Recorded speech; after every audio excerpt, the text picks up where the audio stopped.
I'm David Flint, and this is the series Take Back Your Country. And I'm speaking with Flag Australia's Peter Manuel. And we're talking about a particular issue which has arisen in South Australia, and perhaps it's going to go to the other states. And it's the proposal by the government, the offer by the government, the encouragement by the government of farmers with federal funding to put low flow bypasses into their waterways. And I'm going to ask Peter, just what is a low flow bypass? Nice to talk to you again, Professor. Look, a good question. Low flow bypasses, basically, they take water from our dams. They're going on dams in the eastern Mount Lofty Ranges here in South Australia.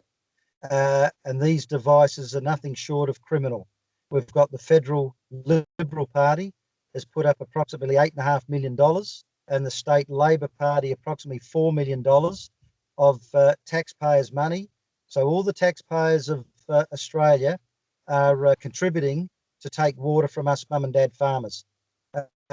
Basically what it does is where the water goes into a dam, the main stream, they dig a big hole and put a sump, and they dig a channel around your dam, put a pipe, and as it rains and that water goes in, instead of all that rain going into your dam, it goes down into the sump and dribbles out into your paddock. And I can assure you, and I can assure your listeners, David, that if every dam was filled in South Australia, they call this Flows for the Future program. Well, the creeks would not flow all year round, and all it's doing is taking farmers' water, and there's more water going out to sea. In actual fact, we've got too much fresh water going out to sea, ruining our seagrass. So this is really just another United Nations agenda to get rid of the small farmer and look after the big corporates. And I just can't believe that a true conservative Liberal Party would have the gall to put this money up. State Labor, well, we know what Labor's all about, the green agenda, but unfortunately it looks like the Liberals are well and truly gone that way too. But I must say that I ran into a guy, he hasn't got a dairy now, but he was running for the Nationals, for the Senate years ago. And he came up to me and introduced himself. And I said, yeah, I know who you are. And I asked him the question about low flow bypasses. Do you support them? And he said, oh, yes. Otherwise, we, him being an irrigator, get their water allocation cut. So here we've got a situation where some farmers have only got their dams to rely on for their stock, are going to be penalised. So this is not about the environment. This is looking after the irrigators, the vineyards and so on.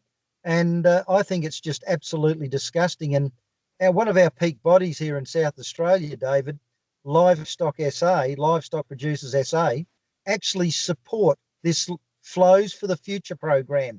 And I can't believe it. And in actual fact, Flag Australia last week sent Andrew Curtis, the CEO of Livestock SA, an email inviting him to come to a private meeting with about 30 of us to explain why our peak body would take water away from farmers. It is absolutely disgusting. It really is, David. Peter, it seems to me to be something like this.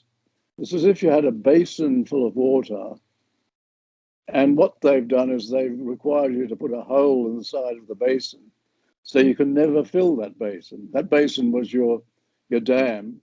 Instead of you filling your dam when there's plenty of rain, you can never fill your dam because the water will always flow through. That seems to be the purpose.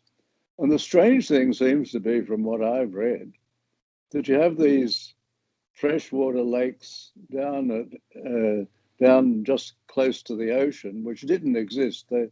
They're something which are artificial, but they're using the water to fill up those lakes, and then that water then flows out to sea instead of it being used for its primary purpose from the point of view of the establishment of all those dams and so on that we've put into the system. Instead of it being used for agriculture to feed people, it's being used just to lie uselessly there and then flow out to sea. That's what's going on? Very good analogy, David. Very good. I like that one with your bowl with the hole in it. Yeah, no, look, that's true. Every new subdivision, just about here in South Australia, has got a dam. They call it a wetland, as a flood mitigation pond. No low flow bypasses on them, and these dams, I call them, are very close to homes and just a haven for red belly black snakes, mosquitoes, and what about children? You know, they're not fenced off or anything like that.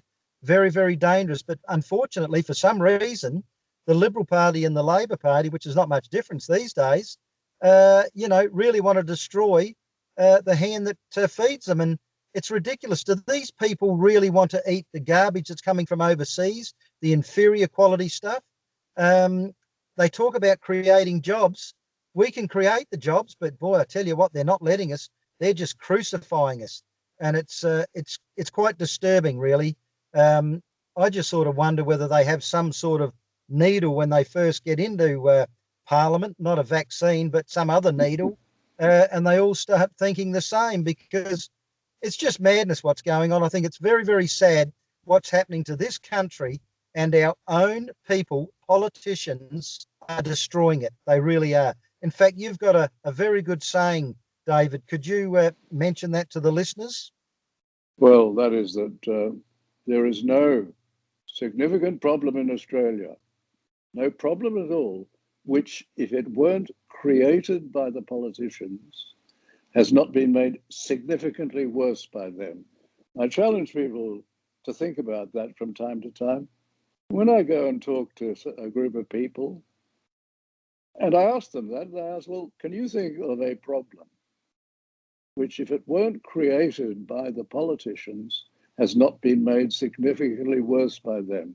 And even natural problems like bushfires have been made worse by the politicians, by their setting up of these national parks, which they don't look after, and then are filled with fuel loading, which make the bushfires far worse. The politicians seem to be intent on creating problems, if they don't do that, making them worse. You mentioned peak organizations. I was absolutely astounded when I saw that the National Farmers Federation has joined in support for this net zero emissions target, which would apply to farms as well.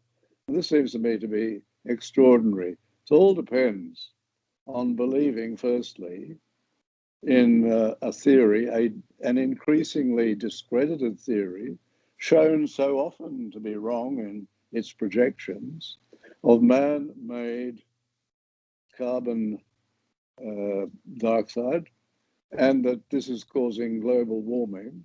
Then a belief that there is only one solution to this, if it is in fact a problem, and that is the Paris Accord. And finally, that all of those dictators and thugs and all sorts of politicians will be able to deliver their promises in, say, at the turn of the century. It is a fiction to think that anybody could actually believe in this.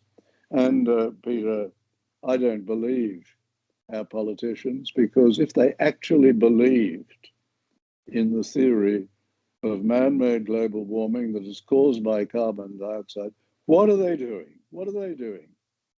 Creating these carbon dioxide footprints. They travel so much. They spend so much time in air-conditioned hotels all around the world at the taxpayer's expense.